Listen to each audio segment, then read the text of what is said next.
here today. My name is David Bazanis. I'm the president of the Oldham Chamber and Economic Development Office, and welcome to our Power Hour here at the Arvin Center. Very special event for us to be able to have an opportunity to see Senator Rand Paul again. He's made himself available to our community many times, and he's joined by his lovely wife today, so we want to welcome them and thank them for coming to our community.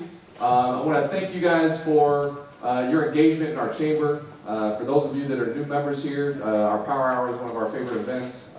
We host in different areas around the county to show off different restaurants and whatnot at minimal cost to you, and we thank you for being there and doing those things. I also want to thank our office manager, Heidi Appletree, who's back in the back with Knoxville Food, for helping coordinate this. The timelines on these types of events can be very tight, and it requires a lot of effort. We're in the middle of planning a lot of other things, and she's done a really great job, so thank you, Heidi, for the job you did with that. And I also want to let you know that one of our largest events of the year is coming up, March 28th, our Celebration of Women. If you have not signed up to attend, or if you have not signed up to have a tablescape, we'd love to have you at that event. It's going to be a wonderful day, and if you need any information, you can talk to myself or May Marks, who's back here, or Heidi, who's back in the back there. So without further ado, we'll get our program started, and I want to introduce our Judge Executive, David Holt.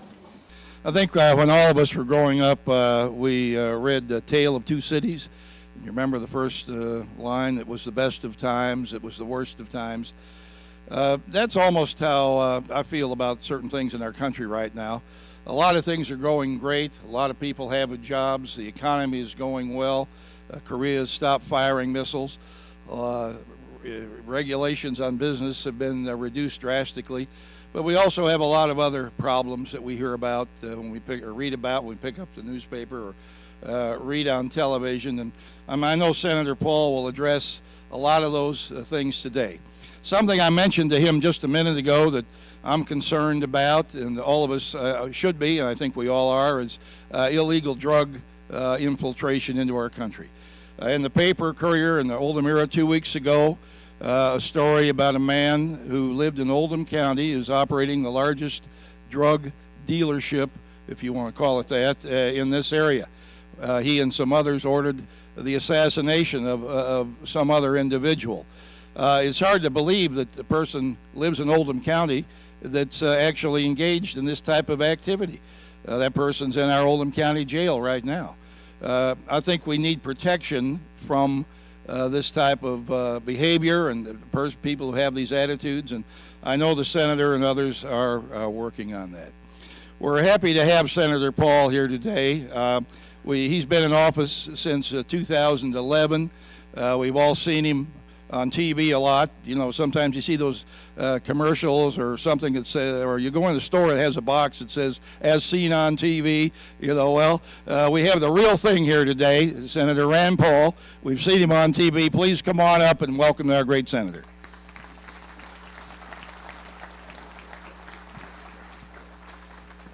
Thank you. As seen on TV, I guess. But thanks for coming today, and thanks for organizing this, the chamber. I brought you a check, and I've met a couple people from the bank. I'm looking for a banker that can cash it. It's for $4 million. It's going to take some creative banking, but this is basically represents what I've given back to the Treasury. I wish I were in charge of the entire budget. They haven't made me in charge of the entire budget yet, but I am in charge of my legislative budget. Legislative budget's over $3 million a year. And over time, I've given back about $4 million of that by saying, you gave me too much, I'm giving some back. Can you imagine if we had other government employees, if all the other congressmen and senators were doing that? Imagine if all the people in every department were doing that. So I actually have a bill that would be an incentive to have people turn money back in. It's called the Bonuses for Cost Cutters. And what it would say is to anybody throughout the federal government, this is millions of people, billions of dollars, that if you're in charge of a department and you're able to go through the year and get what you need to do done but save money, and you give it back to the Treasury, we'd actually give you a bonus. Kind of the way it works in the private world. If you make more money or bring more money in, you probably get a bonus. We should do that for government too. Give civil servants an incentive. What do we have right now? We actually have the opposite. It's called use it or lose it. So the fiscal year ends on September 30th. Guess what? In the last month, which is September, money is spent 10 times faster than any other month. We find that if you start on September 1st and measure spending through September 30th, it gets spent faster each day of the last 30 days. In fact, if you look at the very last day, on September 30th itself, spending accelerates early in the day in the east as the sun rises. As the sun goes across the continent, the eastern offices close, spending picks up, and there's a frenzy as you get all the way to California and the sun sets. There actually is an increase in spending that you can see following the sun on the last day. So I think we need the opposite. We really need to do something about it. Is there still a problem with spending? I heard we elected Republicans to the presidency, the Senate, and the House. And what did they tell you? They said, we're going to be fiscally responsible. We're not like those Democrats. Guess what? Many of them are just like the Democrats. And we got too much spending. So it's a spending problem. It isn't really a revenue problem. We did cut taxes, but guess what? Tax receipts are coming in at record numbers because the economy is growing gangbusters right now. So we got lots of revenue coming in. The reason we have a debt, and the reason the debt continues to grow, and the reason it's back up to about $1 trillion a year annual debt is because we spend too much. Spending outpaces taxes by a great deal, almost $1 trillion. Where is most of the spending? I vote on a budget once a year, and it's about $1 trillion budget. But the government spends $4 trillion. So there's $3 trillion I don't vote on at all. No one votes on it, and it just goes on every year. It's called mandatory spending. It's Medicare, Medicaid, Social Security, food stamps, and some smaller items. But these are the big four, and they're growing at 7 to 8% a year. The $1 trillion that we vote on is half military and half sort of welfare programs and other programs. It's growing at about 2% a year. So the real problem's in the mandatory programs. How many votes have we had to reform the mandatory programs? 0. Everybody's afraid to do anything about the mandatory programs. They're afraid that if I come home and I try to do something about Social Security, you'll accuse me of not liking your grandmother or pushing your grandmother off a cliff in a wheelchair. Nobody's for that, but we do have to figure out how to fix these programs. It's sort of like the teacher's pension. Everybody says, oh, Republicans don't like the teachers. No, they're trying to save the teacher's pension, but it requires some reforms. If we do nothing, there'll be no teacher's pension. It's the same with Social Security. Social Security's $7 trillion in the hole. Medicare's $35 trillion in the hole. So before you elect Bernie Sanders, I know we're not going to make this partisan, but before you elect Bernie Sanders and do Medicare for all, realize that Medicare for some, Medicare for senior citizens that we have now is $35 trillion short. Medicare for all will cost you another $30 trillion. And you know what they say? They say, well, we'll just tax the millionaires and billionaires. Alexandria Ocasio-Cortez has said she wants a 70% tax on those who make more than $10 million a year. And other than David, is anybody else in here makes $10 million a year? So anyway, almost nobody makes $10 million a year. There are a few people who do. If you collect all of their money, let's say they keep working, and you take 70% from them, and you say, those darn rich people, we're going to get them, take their money. Okay, we do that. How much money does it bring in? $50 billion. Now, you're assuming they keep working and that they don't leave the country or just quit working, period. But if you take 70% of their income, you'll get $50 billion. Medicare for all will cost $30 trillion. The Green New Deal's about 10 to 15 trillion. Expansion of all the other programs, their total is about 50 trillion in spending they want, and they're going to tax 50 billion.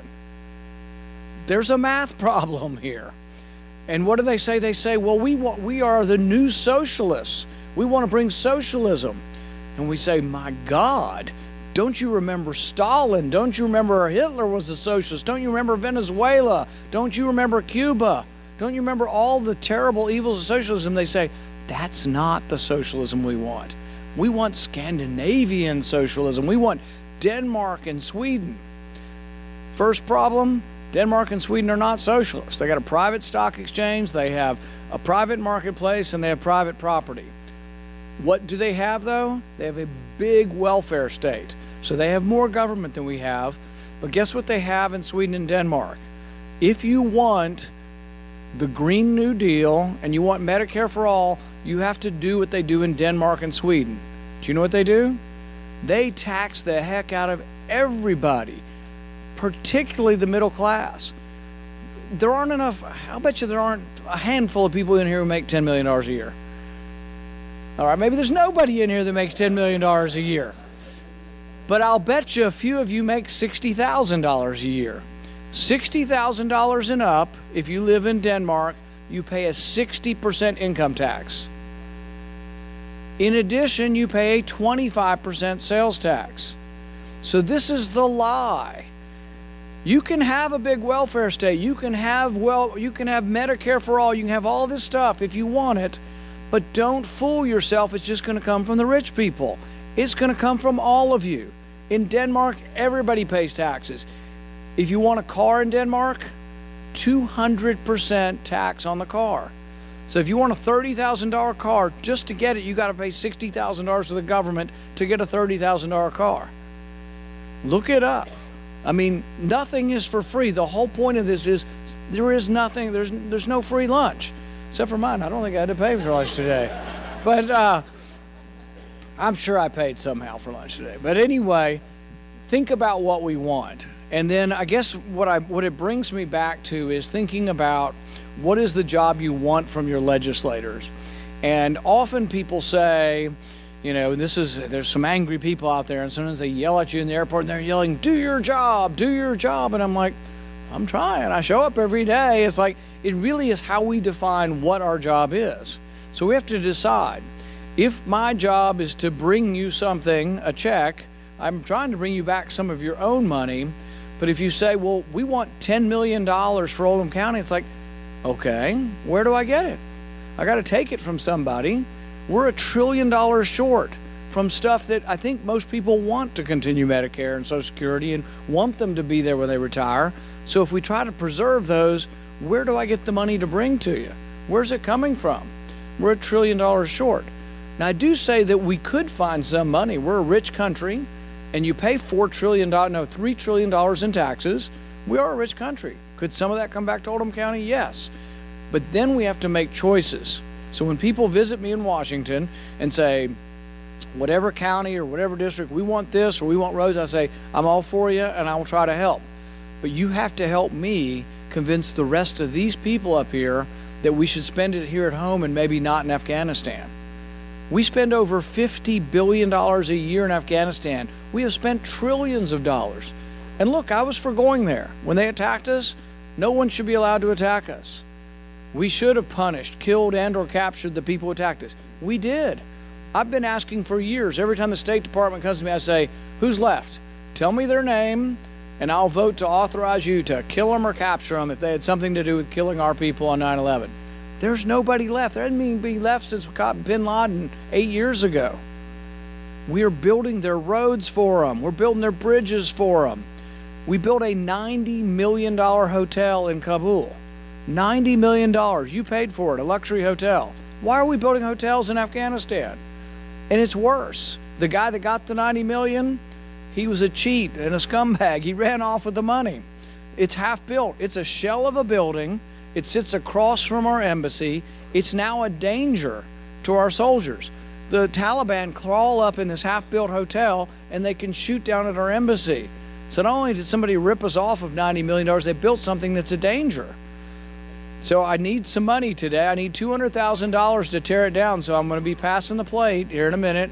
If each of you give me $1,000, we'll have enough to tear this hotel down. Seriously, you are going to be asked indirectly. They'll take it from your taxes. It's going to cost a couple $100,000 to tear this hotel down. We spent $45 million in Afghanistan on a natural gas station. Raise your hand if you have a car that runs on natural gas. Raise your hand in Afghanistan if you have a car. Almost nobody has a car over there. But why are we doing it? Because someone, maybe Bernie or somebody else, decided that the military's job was to reduce the carbon footprint of Afghanistan. I thought the military's job was to defend us, to kill the enemy if they have to, but I didn't think our job was to reduce the carbon footprint of a Stone Age country that burns fires for warmth.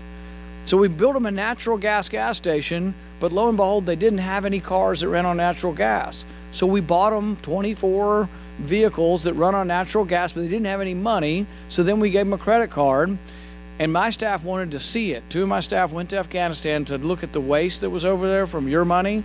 They couldn't go to it because it was too dangerous. So we are building infrastructure in a country that's not our country, in places we can't even see if it's been built because it's too dangerous. They said they would have to send warships with a dozen Marines in each of the helicopters to go with them, and my staff would have to fly by helicopter, and they said they didn't think it was worth risking the lives of the Marines, and I can't argue with them, but it's like, well, then why are we building this crap? Why are we doing this? Why are our soldiers still there? I've got 3 nephews in the military. One of them's going to go to Afghanistan soon. I don't want to send them there. The mission's over. If you ask any general, they'll tell you there is no military solution to Afghanistan. That's why I'm proud of the president. Look, I don't always agree with him, but on Afghanistan, he's talked about bringing the troops home. And when he did, the majority of Republicans and Democrats, 70-something of them in the Senate, voted to rebuke the president and said, we can't bring them home precipitously from Afghanistan. How does 17 years become precipitous? 17 years is not precipitous. But if you announce, oh, we're coming home in a year in a planned and organized way, they say, oh, you're telegraphing defeat. You're telegraphing to the enemy when we're going to leave. So which is it? We can't leave precipitously after 17 years. And we can't say we're leaving in a year because then we're telling them we're leaving. We have to make decisions like that. So if we want to build roads in Kentucky, and we do need infrastructure in Kentucky, and the government's going to be part of it, we got to quit spending so much overseas. And I don't think it makes us any safer. I talked to a Navy SEAL 2 weeks ago in Phoenix, and I asked him, you know, what do you think about what we're doing? And he says, look, we can go anywhere, we can kill anyone, we can complete any mission anywhere in the world. We're the best military, the best trained, we have the best technology and the best equipment. But he says the mistake is when you tell us to complete a mission and then to stay, plant the flag, and say America's going to stay here and we're going to, you know, make this a new outpost for America. We're just not any good at it, and it's so expensive. And many of these people don't really want us. Do we have to go sometimes? Yes, we should. But I think we need to be a little bit cautious about going and staying forever. The expense, but also whether or not after a while are we creating more enemies than we can actually kill. I'd like to finish with this, and then we'll have a few questions. My oath of office is the same as the soldiers take. It's to the Constitution. My oath of office is not to a political party, and it's not to the president. Look, I get along fine with the president. I've played golf with him many times. He called me 3 days ago. He's not real happy with me right now, but my oath of office isn't just to give the president everything he wants. Our founding fathers set up a system under the Constitution where Congress passes the spending bills and the president executes and spends the money. It's supposed to be that way with war too. Congress declares the war and the president makes the immediate decisions on how the war is fought. The reason we divided the power up is so we wouldn't get too much power in one person's hands, and so there'd be checks and balances. And the country right now wants even more checks and balances. You've got a Democrat Congress, the country decided that, you got a Republican Senate, and you got a Republican president. He said he wanted $5 billion for the wall. We fought, the government was closed down for 2 months, and in the end, Congress came together, compromised, and he signed a bill for $1.3 billion. He wants more, so he's going to declare an emergency. I like the president. I agree with him. We need border security, but I worry about when Bernie's president or Alexandria Ocasio-Cortez, God forbid, is president. You know, what if they want to close down? What if they want to tell you because climate change is an emergency, you'll be driving your car only on Thursdays for 10 minutes at a time and only for emergencies. We're going to close down the oil plants. We're going to close down, you know, airplanes. You know, we're going to only ride the bullet train that cost $1 gazillion. And they do that all by emergency. In the military, we're going to conscript them to build solar panels everywhere. I mean, we would want to have checks and balances, wouldn't we, on a socialist president? So we would, I think, even want checks and balances on a president that I agree with, or some of you may agree with. So really, the fundamentals of the Constitution, I think, are important enough to stand up for. I'm getting some grief from people in my party for standing up to the president on this. But it's not because I oppose the policy, it's just that I think we have to vote on these things. Congress needs to be a check and a balance, and we're $1 trillion short. So we should have a discussion about how much we're going to spend. But getting back to what our job is, when people say do your job, to me what I think my job is according to the oath of office and everything else, is defend the Constitution. And what is the Constitution's primary purpose? To defend your liberty. And now it's an abstraction. Doesn't mean I always get something or take something from this table and give it to that table. It's defending your liberty, largely to be left alone.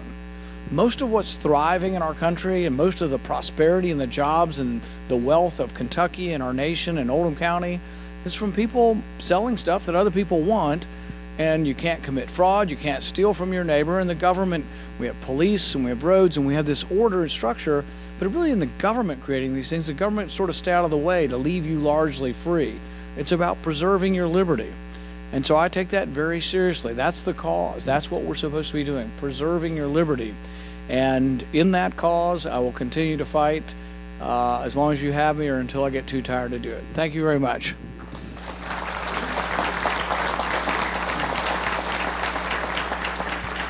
And I think we've got time to do a couple questions if anybody's interested. Yes.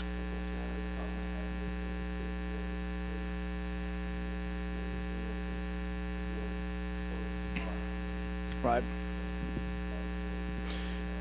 Yeah, we introduced a bill this week, myself and a Democrat, and the bill would bring the war to close over about a year's period. Then it would withdraw the authorization for war after 1 year, and it would give 3 million soldiers that have served a $2,500 bonus.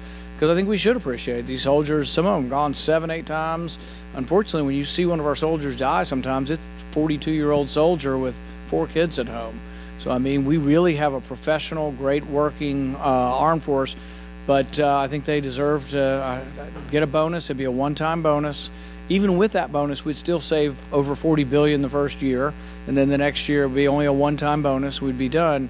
I think they deserve it, but I think it also, we're trying to let the military know that we're looking out after them and also after trying to end this longest war we've ever had. Yes? I don't think the people in the back can hear the question here. Yeah, you talked about the wall, and I can understand that you're concerned about what happens with the next guy, the next Right. president. But I think, don't you folks have a 6-month review of these national emergencies that can be put into place at any point in time? So I'm not so sure that pushing back against the president for something that he was elected to do, Right. in this for the sake of preserving the. Right. You know, I just don't. I'm not buying the argument because Congress hasn't done anything about this. There's and the president's leading the way, and I think we need to follow him rather than fight him. There's a couple questions. The statute, which is the law, does allow for him to declare emergencies. So he's within the means of the law to declare the emergency. But there's 2 questions. One, whether it's legal, but also whether it's constitutional. There is a big concept. One of the major concepts of the Constitution is that Congress spends the money. We just had a big vote and Congress didn't give him what he wants. Now he's going beyond Congress to get the money. Now, some of the money he could probably get without doing an emergency, and this is what many of us have been trying to tell him. Some money is allocated, and it says at the bottom, if it's not spent, it can be spent on other things. There is some latitude to spending money. There's a huge civil asset forfeiture fund of billions of dollars that he can spend, I think, on anti-narcotics, and it's a legitimate thing to say he's going to spend it on the border on anti-narcotics. There are billions of dollars without the emergency. This will be the first time, even though people talk about there being 60 emergencies in the past, this is the first time an emergency has ever been declared to appropriate money that wasn't appropriated for a problem. So it does set a very bad precedent. Also, here's the other part. You were right. After a certain period of time, and that's what we're having this vote on, a emergency can be disapproved of. The problem with the disapproval is that it can be overridden by a veto, and so basically a president could spend money and only a third of Congress has to support them because of the way it works with a veto. Once upon a time, the emergency resolution said that it needed an affirmative approval, meaning that if I'm the president and I declare emergency, I need 51% of Congress to agree with me. That becomes more of a check and a balance than only a third agreeing with you. See what I mean? Right now it's a resolution of disapproval. It used to need affirmatively a resolution of approval. It's kind of a technical legal thing, but so some of us, in fact most of us now, are talking on both sides about trying to limit the Emergencies Act and say that a president could do it for 30 days. At the end of 30 days, it would require a vote of approval to do it. So that it sparked, I think, a good debate in our country, and it has divided our caucus, frankly. Our caucus is divided on this, and I am in the minority. I just worry very much about letting presidents spend money that Congress hasn't approved, and it is messy, and you don't always get everything you want. He fought with Congress, and by fighting through a government shutdown, he did get the $1.3 billion. He wouldn't have gotten that without it. And we spent $1 billion last year. There are some people saying that the amount of money that's been appropriated and the money that he could legally move around is more money that he could spend between now and next September when we vote on spending again. And so, I don't know. I think the precedent to me, and it's a judgment call, and we're not going to agree on everything, but to me, the precedent is dangerous enough that we have to be concerned about giving that power.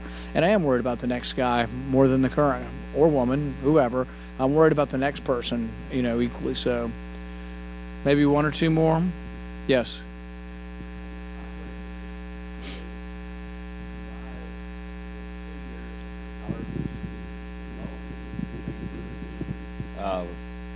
The Congress and Senate weren't able to do something about this problem before now, so we didn't have to be declaring national emergencies. Yeah, I think it's a valid question. One of the reasons is that in the Senate, to overcome a filibuster, you usually have to get to 60 votes, so there were never 60 votes. However, I would say that we had several votes last year where the Democrats voted for as much as $25 billion for the wall in exchange for allowing the DACA people, the children of illegal immigrants, to get status in our country. They traded that for money on the wall, and that's sort of a trade-off, and some people were for the trade-off, and Democrats voted for $25 billion. Part of the legislative solution probably still is that trade-off. I think the Democrats would give him the money if he would do something on DACA. On DACA, my opinion has been that there is some sort of compromise that can be made. A lot of these kids have been here since they were little. Some of them speak only English. They've never been to Mexico. And so I think there is a trade-off on it. Some of it gets into the numbers. There were 800,000 that signed up for DACA, but then some of the Democrat proposals wanted to bring in 5.4 million people. Everybody that was distantly related to these kids also got citizenship. And so some of us got concerned it was getting too big.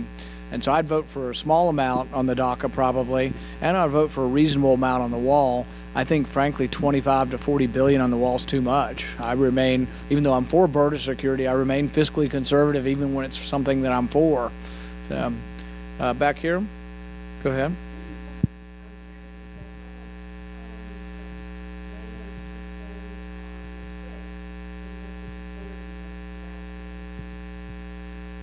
Well, I'm not sure I know the answer to that question. Most of the issues that we vote on are national issues. That's what comes before Congress. There are individual issues, and I can give you an idea of a couple of them that we work on. They aren't as, they might not appeal to everybody here because it might not be your area. So I'll tell you how specific it gets, though. Rough River Lake has a dock. It's been there since the 50s. The Corps took their dock and made them take it out of the lake. I actually literally met with the Undersecretary of the Army who's in charge of the Corps to try to get their dock back on their swimming area. They also have the red line that's drawn around the lake was drawn in the 1950s. Many people built since then, and they've been perfectly legal. The Corps arbitrarily changed the red line and is now telling some of them they have to pay fines or move or pay the surveys. We actually passed legislation to tell the Corps to leave them alone. People like to fish beneath the dams, like on Kentucky Lake and stuff, and the Corps told them they couldn't fish there anymore. We actually passed legislation telling the Corps, there seems to be a theme here with the Corps, but telling the Corps, but the Corps wouldn't listen to us at all. We had to actually pass a law saying you have the freedom to fish there at certain times when it's not dangerous. Lake Cumberland, they're trying to charge for the drinking water out of Lake Cumberland. Burnside's a little community there, and they tell me they've been getting water out of that lake when it used to be a river and there were no dams in the 1750s, and they don't want the government telling them they have to pay for the water. And so things like that, we do get involved with local issues. If David calls me about it, and we probably have worked on some local issues here, we do. We try to help with the local issues. They don't come up as much in a speech because I think people aren't always as interested unless it's specifically your community. But if you have, like, for example, if you have a veteran in the crowd here today that is having trouble with the VA, we literally will help that person. And a lot of people don't know that. We help veterans. Bobette Franklin's been doing it for 20 years. She did it for Congressman Lewis, then Guthrie, then me. And she knows every phone number in the VA and will help a veteran who's not being helped. So we do fight red tape kind of things. We help people with Social Security checks. We had last week a medal ceremony where a World War II veteran, he's deceased now, but his wife and his daughter's active service and her husband's active service, they came in and we had a wonderful medal ceremony. The Army will give them their medals if they've been lost. And so they have a nice display with their father, and now they have his medals back. So things like that. We do things that just maybe not as well known, but there are a lot of things we can do to help people if they want. Yes? Just one question. I'm a new grandfather, so one of the things I'm worried about are unfunded liabilities. Right. We live in a representative democracy. You know, how can we fix this? We like to vote for people that give us free stuff, Right. and we're kind of addicted to it. How Mr. McConnell talks about senators being elected directly versus from the legislature, which I think it was before. Right. What's your solution to, we got a big problem, no one seems to be addressing it. It is a complicated problem, how we fix people either wanting something for nothing or telling you to do something and then not giving you the money. And I think David would be an expert in that. We tell counties all the time stuff they have to do, and then we don't give them any money to do it. I'll give you an example of something, though, that we're trying to do that's very, very specific but might be a help. Do you have to spend money on stormwater drainage? So the government mandated it, and it can be what, tens of millions of dollars? Well, we collect $38 a year from about 900,000. Some of these counties, though, have so much expenses they can't even keep up with it. They're not even bringing it up, but the government's told them they have to do it, but they're not bringing revenue. So I was in northern Kentucky today, and one of the ideas they have is they make developers pay mitigation fees or fines into something. So Amazon paid $21 million to build in northern Kentucky, and it goes into some, some collecting fee that EPA or forestry or Fish and Wildlife, somebody has this money. And then we tell states or counties they have to have storm water drainage. So one of the county judge executives up there, Gary Moore, was saying, why don't we take the money that they pay into this fund and let the county have it to pay for stormwater drainage? Because you're taking it, like if someone locates here and has to pay one of these fees, why not let it go back in to help paying for your stormwater so you'd actually, because see, the money sometimes doesn't go to your county. So let's say a big corporation comes in, develops land in Oldham County, and then the money goes into a national fund and the money never comes back here. So if you're at least going to do it, it should go back to county government or somehow stay in your county. But this is something we're looking at to see. It's called mitigation. Now what happens is you develop a piece of property, you buy another piece of property somewhere and say you're not going to develop it. Maybe we could also say that you could also put it, the money could go in towards paying for stormwater drainage, and it might be a solution. So those are things we're looking at, and we're interested in ideas all the time on how we fix it. But there's a lot of that where government tells you what to do and then there's no money, and you guys really do have to deal with the budget. You got taxes coming in and going out. The Federal Reserve doesn't help you much, does it? No. They can't borrow money from China. You can borrow money sometimes through bonds and things, and that's a reasonable thing, to sell bonds to build a school or to build a building. But you can't just borrow for your day-to-day expenses. That's the problem in the federal government, is we're like borrowing money to pay your rent. We're borrowing money for everything, and you really shouldn't do that. Borrowing money should be for a capital expense where there's something built there that has value that you borrow against. But we're borrowing just for our day-to-day expenses, and it's irresponsible, and it's really both parties. When we busted the budget caps recently, Republicans were very, very loud saying we need more money for the military. But we spend more on our military than the next 10 countries combined. $700 billion. Russia spends $50 billion.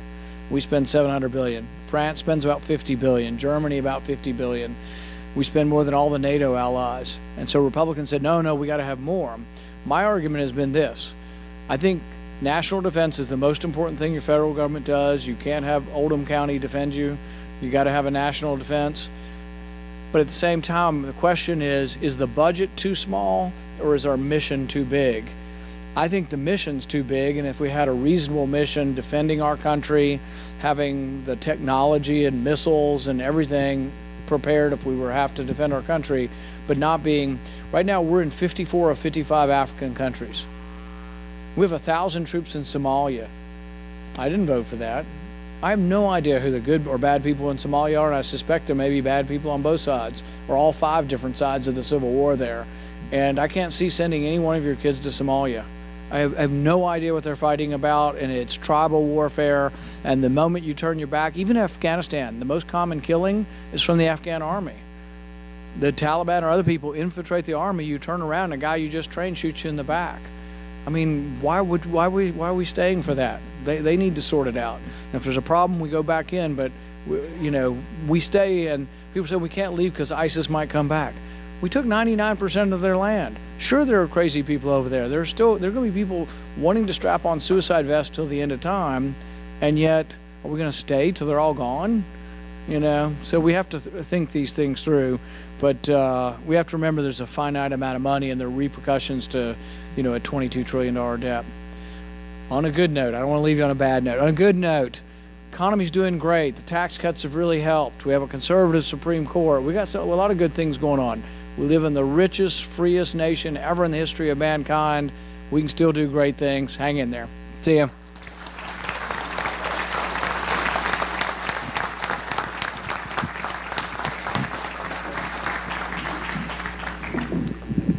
I want to thank Senator Paul for being here and his lovely wife. We appreciate that. And thank you for coming in also.